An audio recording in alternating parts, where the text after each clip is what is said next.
Բարև ձեզ, ձեզ հետ Կարենն է, այսօր մենք չենք խոսի տեխնիկայի մասին, այլ ձեզ կներկայացնեմ, թե ինչպես եմ ես 5 րոպեում հասարակ կադրը այսպիսի վերածում ինչ-որ ավելի ատմոսֆերային լուսանկարի,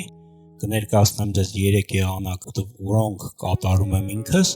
դուք կարող եք ձեր աշխատանքային սեղանում բացել ձեր անձնական ֆոտոն նմանապես ինչպես այսպիսի ֆոտո ես բացել եմ իմ էկրանին, առաջին հնարքը աշխատում ենք լույսերի հետ, ստեղծում ենք սլոյ, դատարկ և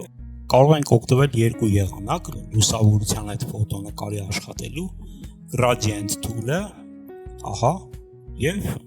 curves tool-ը, ես հաճախ աշխատում եմ curves tool-ի հետ, նախ ընդհանուր նկարի լուսավորությունը նվազեցնում ենք, ահա այսպես,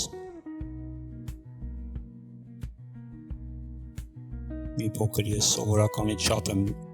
կատարում այս ֆունկցիան, որպեսզի ձեզ ավելի հստակ լինի արդյունքը տեսանելի,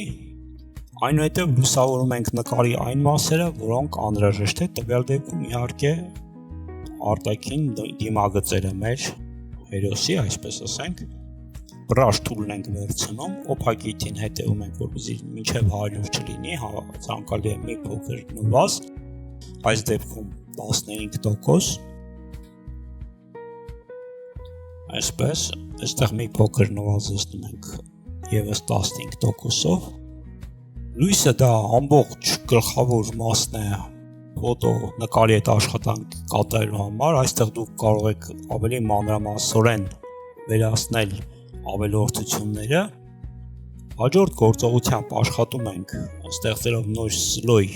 գույների հետ, գունային ակցենտների հետ, color grading, այստեղ ես ձեզ ցույց կտամ, թե ինչպես ենք աշխատում color balance-ի հետ ատմոսֆերային նկար ստանալու համար, առաջին գործողությամբ ես այս հնարքով ստվերային երանգներին ավելի շատ ակցենտ եմ տալիս, շեշտադրում եմ տալիս կապույտ գույնը, այսպես, հետևում ենք, որպեսզի ցուցանիշները լինեն սիմետրիկ, այսպես, և լուսավոր երանգներին highlights ավելի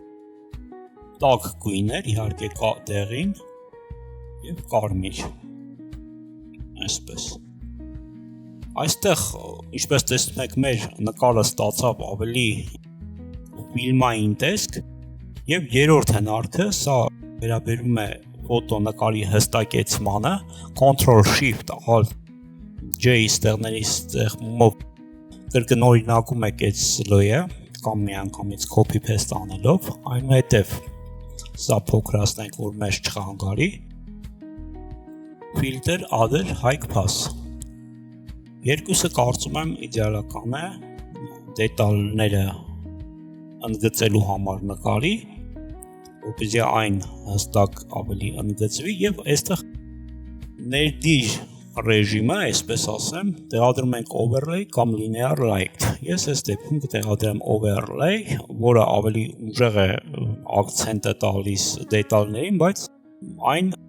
թափանցիկությունը նրա մի փոքր իջեցնենք, որպեսզի չափից շատ ակցենտը դետալներին չտրվի, ահա այսպես, սա այն բազան էր, որը ես ձեզ ցանկանում էի ներկայացնել, հիմա, ինչպես տեսնում եք, մենք հասարակ նկարից ստացանք ավելի ատմոսֆերային, ֆիլմային տեսքով նկար, եթե տեսանյութը ձեզ համար հետաքրքիր էր, դուք գիտեք, թե ինչ կարող եք անել, իհարկե լայքել, գրել կոմենտներում, թե ինչ գործիք կարող ենք օգտագործել հաջորդ անգամ, բոլորին պրոդուկտիվ օր, ձեզ հետ Կարենն էր, մինչ նոր հանդիպում։